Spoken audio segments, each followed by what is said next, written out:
Your main man, Underwood, the commie of RPG, returns to amuse and dazzle your ghoul-eating mind yet again, my friend. Now, this is going to be a video requested by... You motherfuckers like to make this hard on me with your fucking names. 2ZZ. Maybe I got that right. I don't know. But 2ZZ says, how do I keep villains around for a long time? I have prepped this video zero.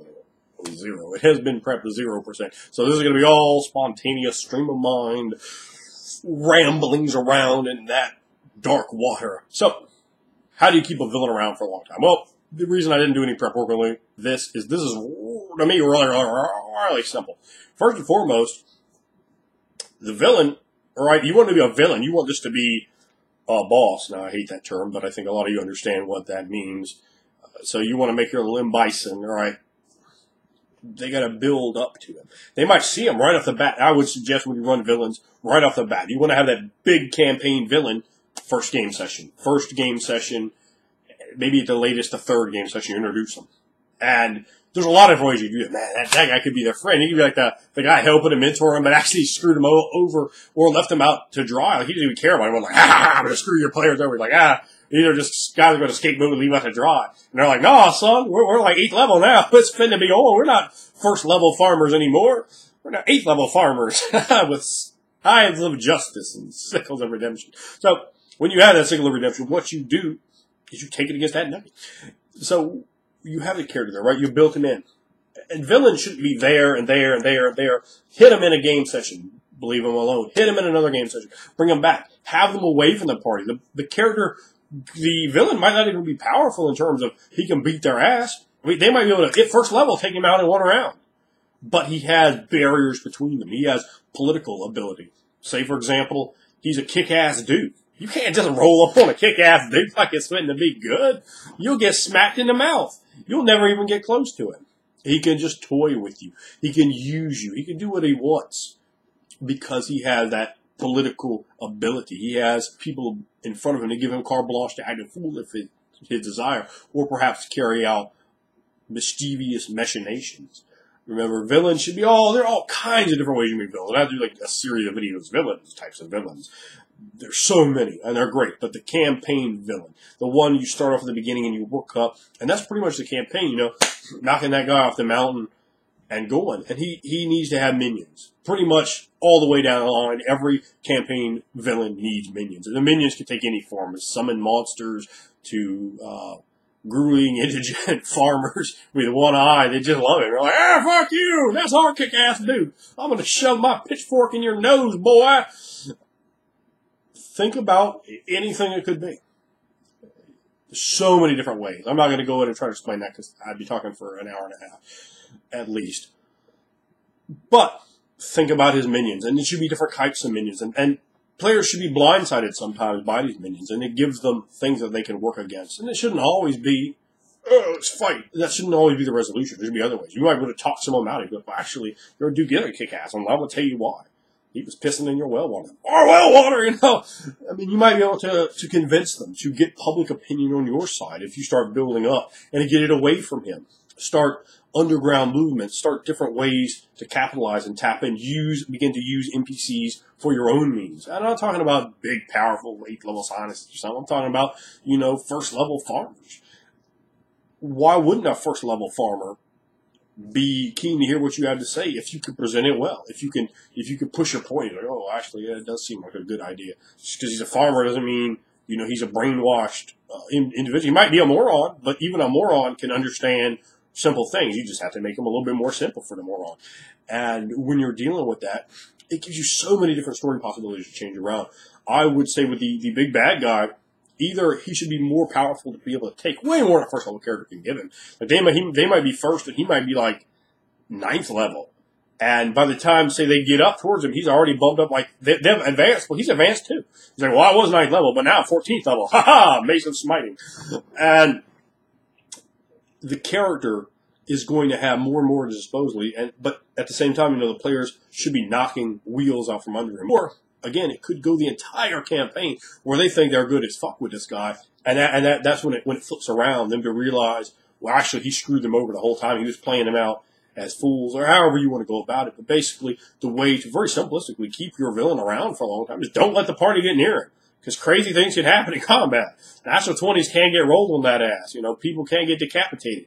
Just keep them away from them. You know, space. Keep the space there so that they can't do those things. But keep the character's name there. Keep the mind there. Keep all I can't even begin to go into it. I was about to, but I can't because it's going on forever. You just have to make sure that they can't kill him right away, because then, you know, where do you go from there? If that's supposed to be your whole campaign, right? This villain, and that's what I take as villain. You don't. Where do you go? You got to have somewhere to go. So, first of all, a lot of players have this horrible idea put on them, and it's put on them early on by really bad game masters. It's called a scorched earth style. You kill everything in front of you. You kill everything in front of you. You kill everything in front of you. You burn it. That's a terrible way to play, because you're taking tools of interest away from a game master. You're taking things that could be fun for later out of the range of being able to be fun for later. You want to have fun, so why would you work against your fun? It doesn't make any sense. You see characters in movies and books and television shows all the time. They like do stuff. You're like, oh, well, I would have done this. No, you wouldn't have. You'd probably done what he did. Just beat that dude down, but yeah, and what? Walk away. So, you know, that's another way you can, you know, build up the smaller level villains that come back and occur. For example, in a game of Running Forgotten Realms, the character Shazad, he had this, I can't think of what the name of the villain was, but he's basically being kept around to be sacrificed on his 17th birthday, when the astrological signs have come around right, in Thay by Zulkir, and they're keeping him there, right, and they're, you know, just letting him do what he wants. He thinks, you know, he's just straight. He don't know he's about to be sacrificed, but there's like a real low-level initiate red wizard trainee there, not even a red wizard to say the class, but like a first-level dude as well that has some magic, and he ends up just viciously beating the guy, and then he gets all the slaves on his side, and the Rashman slaves, they all put their boots to him, he turns his back on them, and then it's like the scene's like, all right, we just see like all the shadows fall over the guy, and it's like, shh, and you come back and the guy's all like, his teeth are missing, and his face is all swole up, and he's all beat down, and Shazad took his spell book, and he was all humbled and humiliated. So later, like way later, when he comes back, right, I still had that villain, because he didn't kill him. Right, so I had that villain, and he's been reduced to basically being a janitor there. He's got a destroyed leg, so he's like gimping around, and they're like in the castle. And I always describe all kinds of background events. Don't describe just things that you want the players to look at. Describe all the stuff, because then you can hide important stuff right in front of them, and that is awesome. Because then they just look and go, "Oh man, I even saw him. He made the hide roll. He's standing there, and his back to you." So he's like there as a servant, and he's like cleaning the floor, and he hears Shazad in the other room talking, and Shazad's like having this huge scene, like it's this major scene. And this guy's low level still. He actually started picking up rogue levels, but he wasn't high. He hadn't been keeping pace with the characters. And he comes around the corner, boom! And he gets gutted. So I have him stand up. And so we walk around the corner, and he's like limping out, and boom! And the guy's like looking at him, and he gives him these lines. So it's a way to keep that villain around. So we had him over here for all his encounters, and he didn't scorch earth him, so I brought him back. And he got to get the villain got his revenge. You watch the show, like, oh yeah, that's kind of cool that guy got beat down in season 1, or like season 8, actually had to come back and get a little comeuppance. So, the easiest way is to have players that understand the cell and not just kill everything in front of them. To keep that low-level villain, to be able to bring him back for an additional encounter. So, the high campaign level villain, just keep things in between him and the players. And maybe, like, when the players are like 3rd level, they actually got to it, he just beats them senseless. But he leaves them there, you know. Or maybe he beats them down and enslaves them, and they're like a slave for like 8 years. And they're like, oh, we didn't expect to have everything taken from us to be a slave for 8 years. Yeah, I bet you hate this guy now. I bet he's a villain now, isn't he? Yeah, put a little heat on that guy, didn't I, with that 8 years of grueling, horrendous slavery that you just had to endure. It's all fair, man. Bad things happen. 2-player characters. So, that's really what I got to say about it. The scorched earth. Don't let it happen. Educate your players away from it. Say, oh, that was really cool. And once you start telling the players what you like, what you think is cool, and just kind of like shoot shit down, like, I don't like that. Because when you get feedback to the players, I like what you did that, I like what you did that. Players want that pat on the back. Trust me. They respect you as a game master. They crave that pat on the back. They don't want to be like, ooh, your play is butt. And then get cracked on by everybody else. And they want to be like, oh, your style was elegant and opulent and splendid and regal. And I appreciated it. I liked having you around. Yeah, that was pretty awesome. So play for that as a player. Educate your players as a game master, and keep the characters away from them. Keep the characters in and out. You know, you don't want to just have one bad guy. And it's like, say you're running 50 sessions, and like he appears at 46 of them. You know, he's practically a player character at that point. You might as well join the party. You know, he might as well get himself a cut of gold and copper or something. He's not necessary. It should be the looming threat. Villains are best is there for looming threat.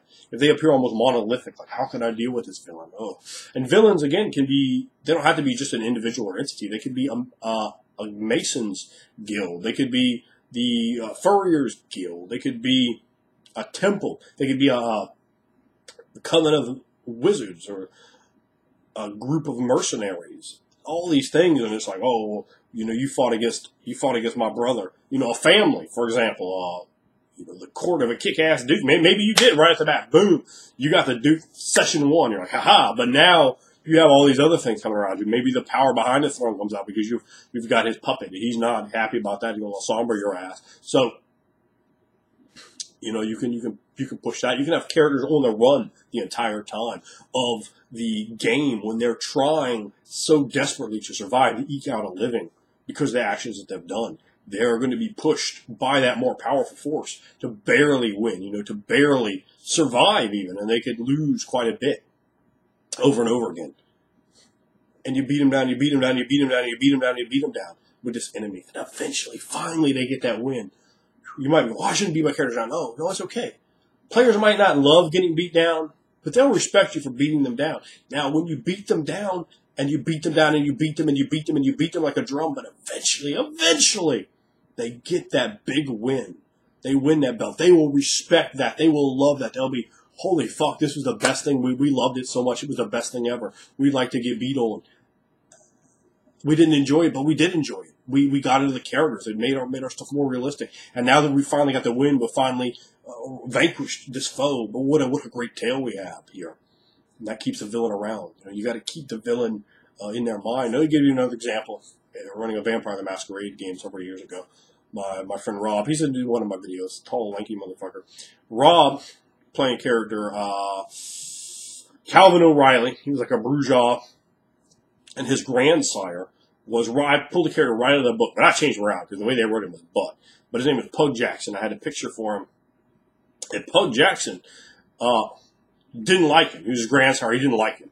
And he would just whoop his ass. Like, he would just give him, and then Rob would just keep working against him and, like, fucking his shit up.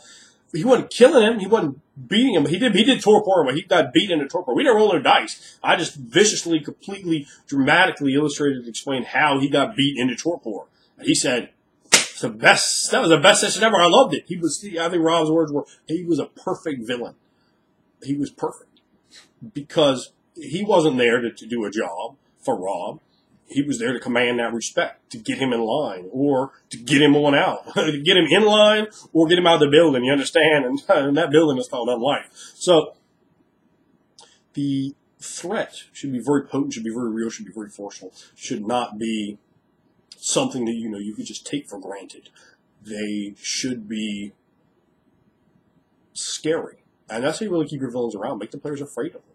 Make the characters fear the shadow of them. When the villain's coming, you don't want your players to go, oh, let's go get him. You want your characters to go, oh, shit, I got to get out of here. That dude's going to enslave me. That dude's going to kill me. That dude's going to castrate me. You can do horrible things to your players. Remember, there's a lot of things you do besides killing them. Do those things. There's no reason you can't. There's no reason you can't. Man, the heat you'll get on those players. If they really invest in a character, if they go, okay, now you've traumatized him. Now I have to hulk up, you hurt my friends and you hurt my pride, but now I'm going to hit a boot, drop a leg, get 1, 2, 3. It tells a great story. When the characters just shoot through everything, that tells a terrible story. It all comes out of the video that I did right before this one about treating your encounters properly. Not just treating an encounter like something you can beat. You should have to have it out other ways. And when you do that, you can start the seeds for extraordinary, extravagant role play. And you'll enjoy it. It will be most enjoyable to everyone there when you can immerse yourself as deep as possible, as deep as you are able to in that character. When as a game master you provide that ability, and you can mirror them through the villains. The villains should, a best villain isn't, a little guy with a mustache that does things that don't make any sense. The villain should be realistic. The player should even be able to sympathize with him. You might even have one character like, yeah, I'm going to slide up on his side. We're going to form a hot tag team on the side, and oops, guess who just stabbed you in the kidneys? Yeah, you thought it was all good, but I'm actually on this guy's side. Because you could build that sympathy with them. They have a viewpoint. In life, pretty much everybody thinks they're the good guy, thinks they're right, thinks they're justified. It's how people are geared. So when you gear an individual, an NPC, and it's like that, you can start building a sympathy. Don't give the players everything. Make the players wrong on something. Make the villain good on something. They'll be like, well, yeah, I mean, he's got a point there, but damn, we hate him. When you have that, and then you can start having that threat. They're sitting around the fire, like player A is like, fuck him, player B is like, fuck him, player C is like, fuck him, I'm going to cut his head off, player D is like, no, man, I don't know, man, he kind of got a point. All of a sudden you have philosophical differences, you have debate, you have distinction of characters, and you can create, my players will roll for 3 hours, 4 hours, 5 hours, just on something like that. They'll start arguing in character, talking about it, having it, I think this and that, and it's great, but I'll sit back and just enjoy it. That's really the ambrosia for me out of a game. So there you go. Hopefully that answers the question. And thank you for the video request. 2Zitzit and anyone else has video requests, always send them in. I do add them to my list. Sometimes you might have sent them more than once because sometimes I forget to add them to my list. I'm not going to bullshit you. But I do try to get to them. So there you go. And hopefully that was helpful.